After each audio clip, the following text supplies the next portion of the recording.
Hola, bienvenidos a Observatorio Cotidiano.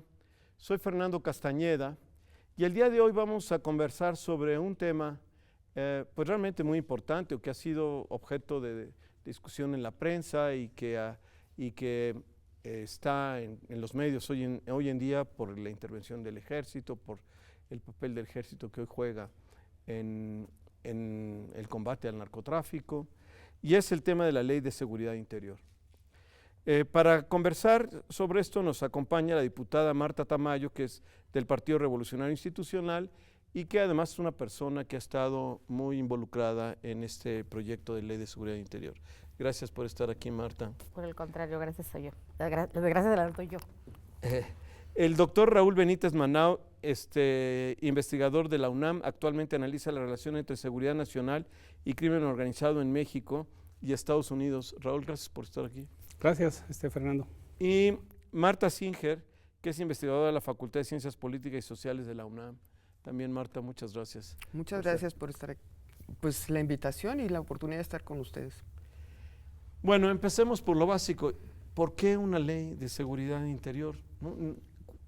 Nunca hemos tenido una ley de seguridad interior, ¿o sí? No, nunca la hemos tenido y es un concepto que está acuñado en la Constitución desde la Constitución de 1824. Y necesitamos precisamente definirla y darle algún sentido a las diferencias que existen entre seguridad nacional, seguridad interior como uno de los capítulos que se pueden comprender dentro de la seguridad nacional y diferenciarlo de lo que es la seguridad pública. La seguridad pública que corresponde a las autoridades civiles, para las cuales hay un artículo 21 constitucional, hay todo un marco jurídico que los regula, instituciones que si están funcionando mal habrá que corregir, pero ya tienen un marco regulatorio. En cambio, la facultad que tiene el presidente de disponer de las fuerzas armadas no está regulada.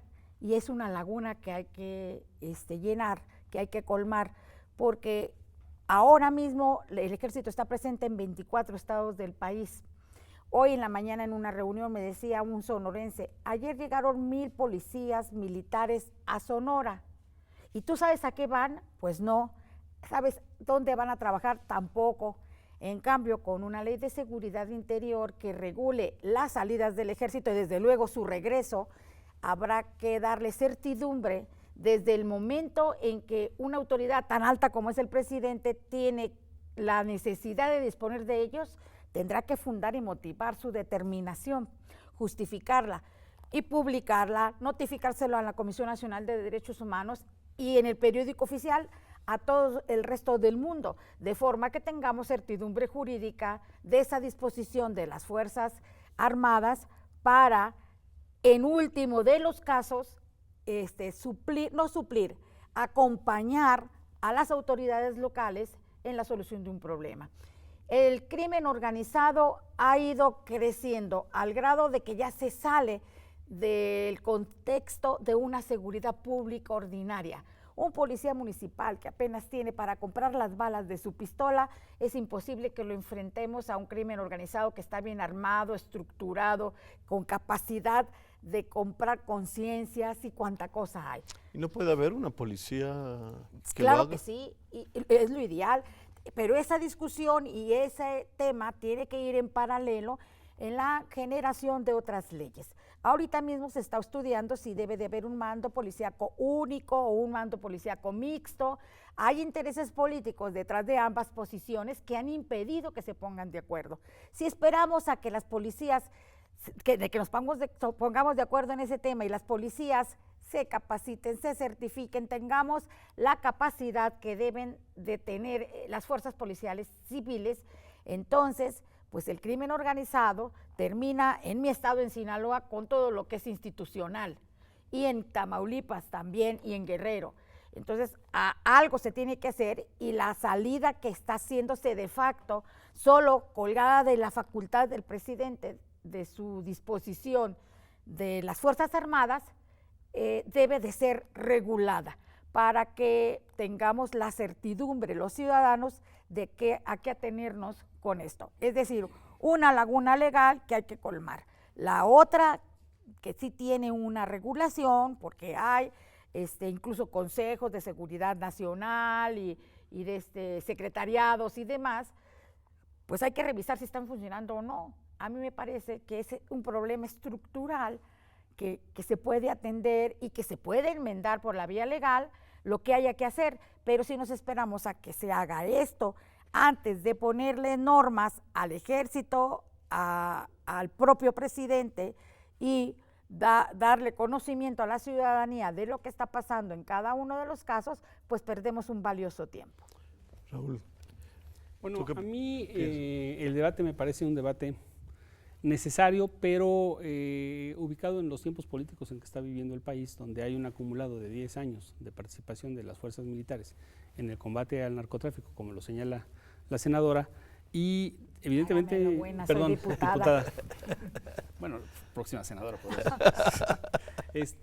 Tiene 10 años el país en una llamada guerra. Nadie declaró la guerra, excepto en la prensa. El presidente Felipe Calderón hizo muchas declaraciones de prensa diciendo que hay una guerra, pero nunca se atrevió a ir al Congreso a declarar la guerra, y a mí me parece una gran falla de él, de origen de este despliegue militar.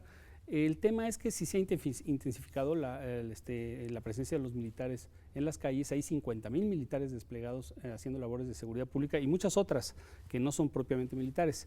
Entonces, esto, pues, en algunos estados del país hay saturación de fuerzas militares, los equilibrios entre fuerzas militares y policíacos están muy desbalanceados, pero aquí la pregunta es, ¿por qué el país desde 1821 tiene a las Fuerzas Armadas operando en las calles? Porque el ejército mexicano es un ejército de adentro, de seguridad interior, y nunca había sido necesaria una ley. Tenemos casi 200 años funcionando así.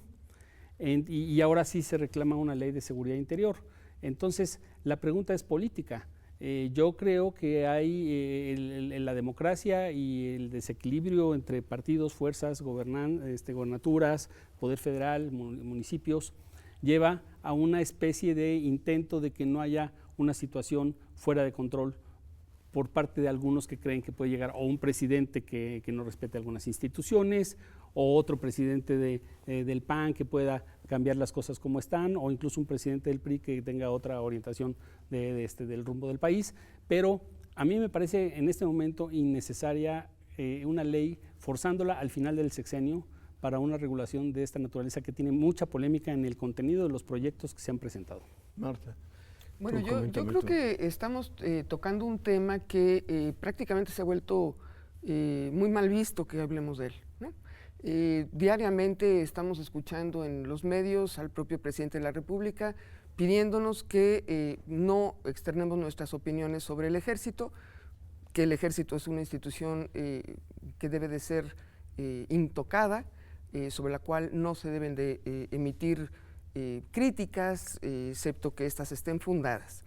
Y fundar una crítica al ejército es una tarea que ha llevado a las comisiones de derechos humanos de México, las locales, la nacional y las internacionales, a unos terrenos muy complicados, porque el propio ejército se maneja con sus propias leyes.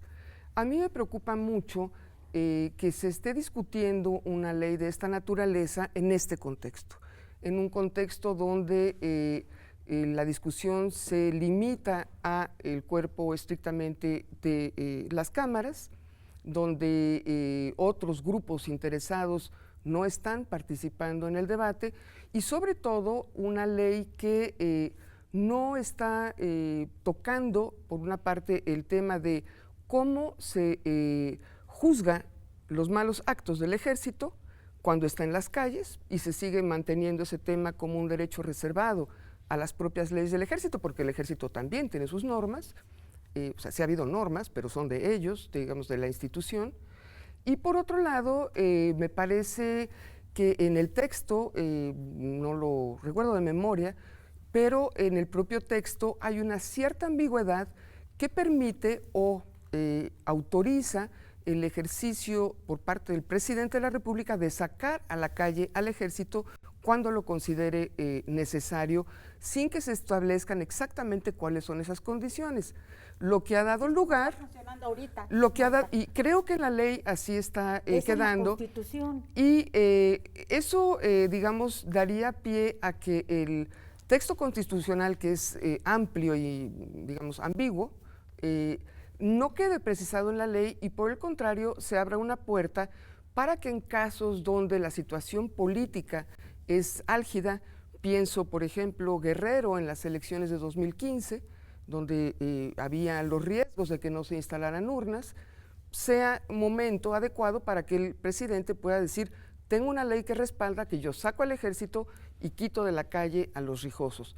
Creo que haya habido una crítica importante por grupos, digamos, disidentes de la ley, de señalar que es una puerta abierta para que el ejército pueda entrar no solamente en temas de combate al crimen organizado, sino también de combate a la disidencia organizada y a la libertad de manifestación y de expresión de la ciudadanía. Aquí hay dos posiciones hasta donde empiezo a entender. Si me permites, antes de que se me olviden, porque el Alzheimer me persigue, déjame dar aquí respuesta puntual a algunas cuestiones. Primero, no es una ley cualquiera la que faculta al presidente a la disposición de las Fuerzas Armadas, nada más ni nada menos es la Constitución y está desde que la Constitución es ley. La cuestión es que no sé si sea la especialidad profesional de ustedes la que viene a darle este sesgo, este sello que yo no había advertido en las discusiones. Por cierto, Marta, hemos tenido muchos foros. Hemos invitado a maestros universitarios, han asistido maestros universitarios. Ha habido constitucionalistas, ha habido especialistas en lo que es el derecho de los tratados, el derecho convencional le llamamos. Ha habido gente de derechos humanos, de la Comisión Nacional de Derechos Humanos, de la sociedad civil organizada para defensa de los derechos humanos, de institutos académicos, varios. Hoy mismo participamos en uno de ellos. Estamos discutiéndolo desde hace meses. Hemos escuchado muchas opiniones y precisamente lo que es una iniciativa es eso, es el arranque inicial de un tema. La iniciativa que el doctor César Camacho y su servidora propusimos, la que propuso Roberto Gil en el Senado y las demás, ahorita hay 6 iniciativas, ya no se parecen a lo que inicialmente eran, precisamente porque estamos escuchando esas opiniones. Y continuamos, ¿sí? Por favor. favor. Claro que sí, Raúl. Fernando, perdón.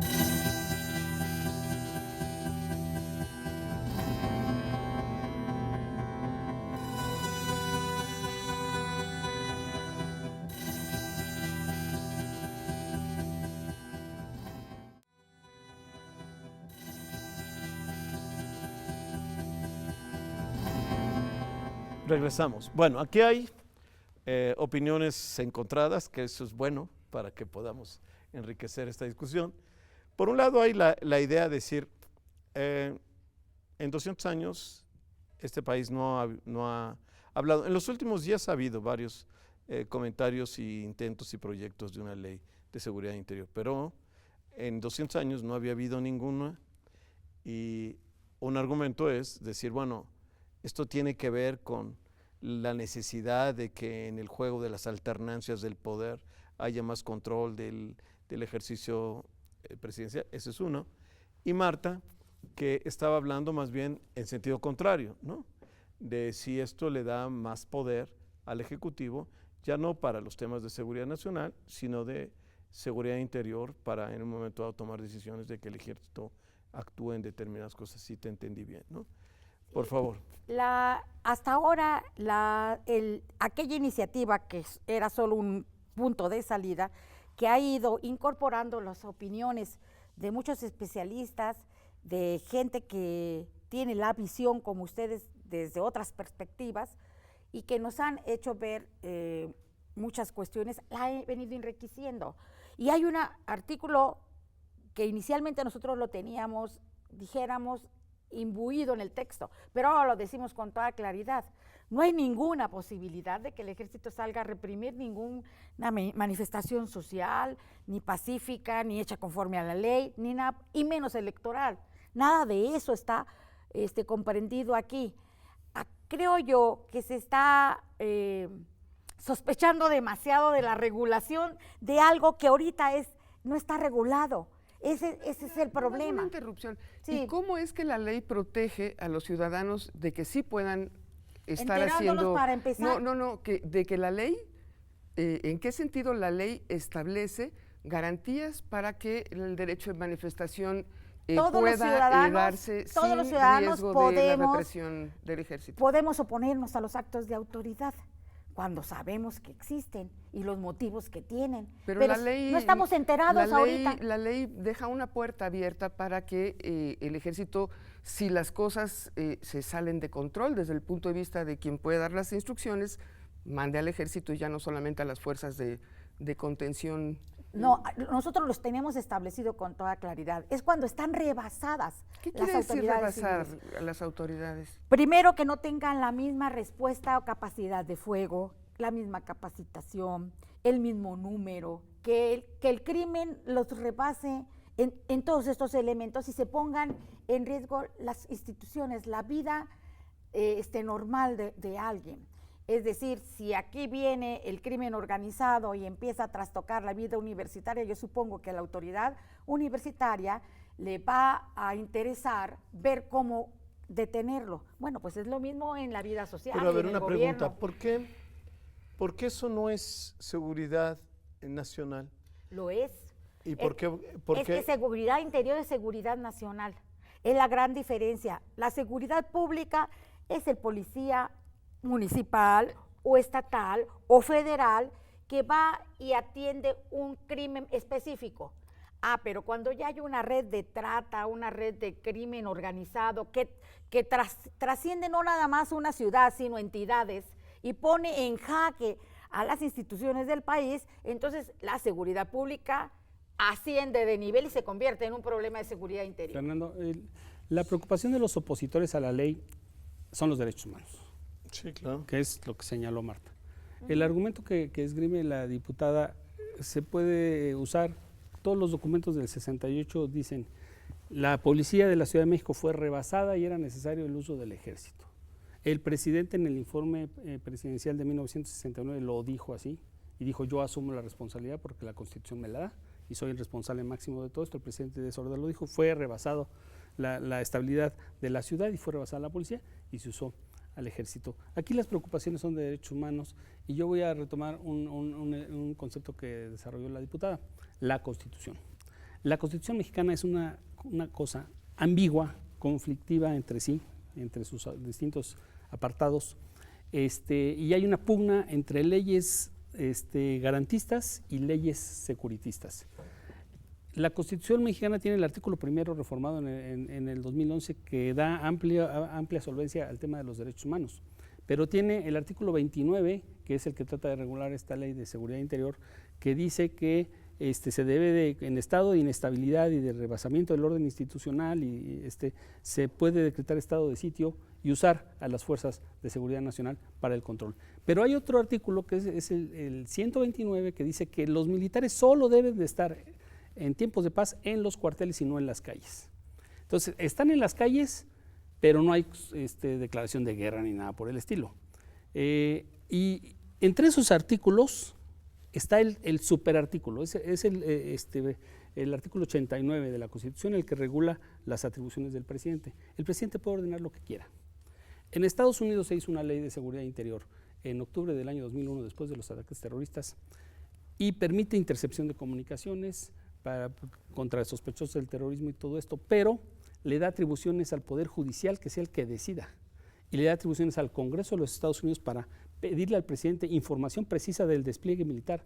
Entonces, en México eso no existe acotamiento de las decisiones presidenciales. Eso es lo que pretendemos precisamente. Pero no está diciendo ninguno de los proyectos, se le pedirá al presidente un informe, se le pedirá al presidente un informe del despliegue militar. Es la bicamaral la que va a llevarle el control. Sí, pero no se dice un juez tiene que autorizar esto, ni se dice el Congreso pedirá al presidente un informe. El juez va a autorizar cuando haya necesidad de una autorización. El uso legítimo de la fuerza es para acciones concretas. Pero el uso legítimo es con la ley. Es con la ley. Pero tiene que ser un juez entonces. Pero ahorita no hay ley. No el presidente, es que el juez. juez. Doctor, ahorita no hay ley.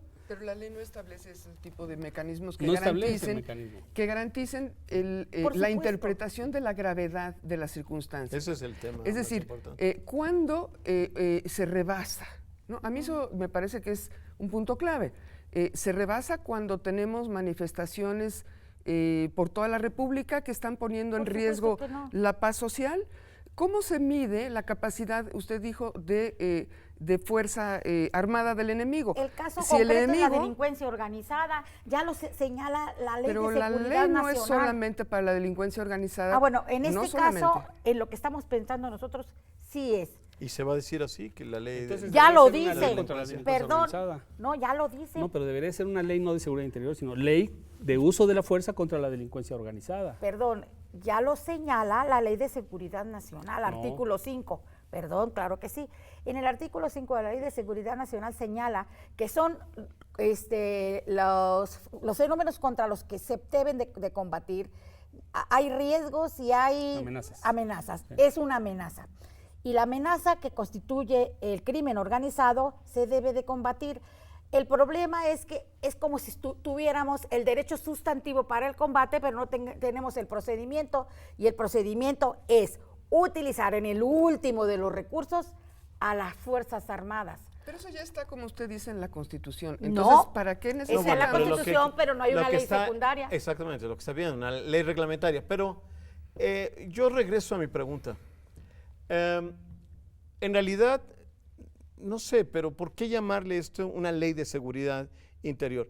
¿Por qué no regular, hacer una ley reglamentaria, incluso en términos de decir, de que haya una claridad sobre cuáles son los asuntos de seguridad nacional, que haya órganos que puedan valorar y decir, para mí, para este país, en este momento, la seguridad nacional es A, B, C, D, ¿no? Existe, pero no dice cuándo, cómo, dónde, la quiénes? periodicidad y quiénes. ¿Y Entonces, quiénes? esta ley se va a encargar de eso. Pero no como seguridad, o sea, que ponga un orden en las propias prioridades, incluso que pueda revisar las prioridades de la seguridad nacional, ¿no? Y que no sea simplemente a juicio del presidente o que no haya otro tipo de intervenciones con respecto a la jerarquía de la seguridad. En algún momento creo que la ley que, al menos la iniciativa que ustedes presentaron, señalaba distinguiendo lo que es un estado de excepción, algo así como un estado de emergencia o una situación de emergencia, ¿no? Donde no se declara un estado de sitio, sino que se dice, bueno, Mire, los que salgamos a vivimos- resolver este tema en particular. Los Y mexicanos eso que es vivimos muy ambiguo. el crimen organizado en nuestros estados, y ahorita están en 24 estados las Fuerzas Armadas, queremos tener condiciones de desarrollo y respeto a nuestras garantías, como bien lo dice el doctor.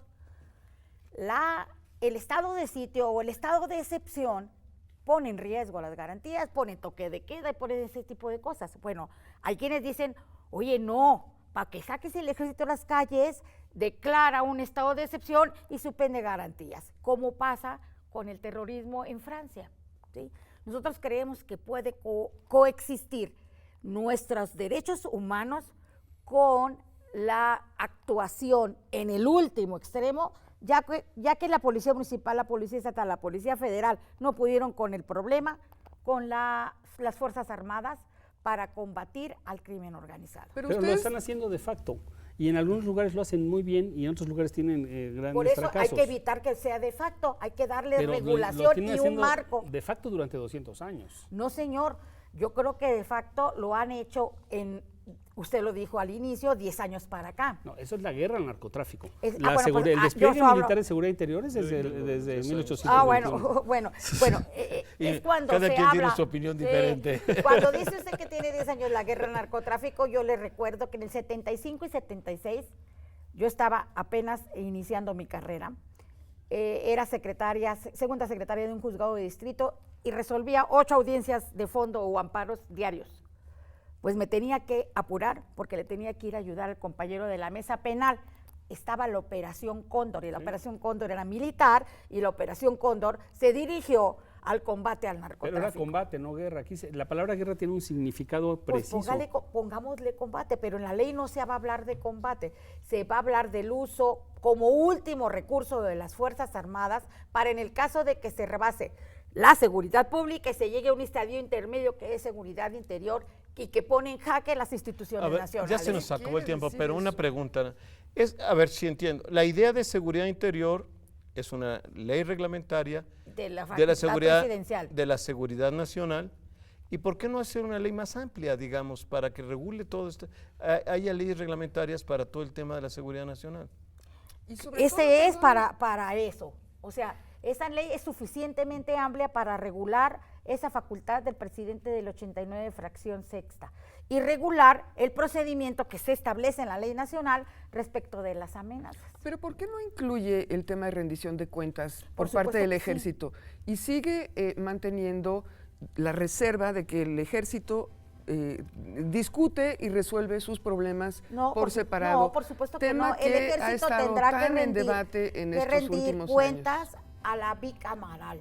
¿Cómo? ¿Por qué a la bicameral? Y claro, a la Secretaría No, pero General se de trata de Gobierno. un tema ¿Por qué de no? Y a la Se nos acabó Secretaría el tiempo, General de Es un perdón. tema de justicia. Porque hay que juntar dos poderes para poder, sí, un problema de justicia cuando un particular que ahora sí está enterado de lo que anda haciendo el ejército, los vaya y los combate en un juicio. Bueno. Ahí entra el Poder Judicial. Es una lástima, la verdad es que es un gran tema. Es Espero un que gran con... tema. Invíteme otra vez y con Sí, gusto claro, vuelvo. claro que Fernando, sí. gracias. Ese es, Gracias, Marta. Gracias. Igualmente. muchas gracias a todos ustedes. Pues ya observaron, es un tema muy importante y son muchos los asuntos que están pendientes y esperamos volverlos a discutir. Muchas gracias.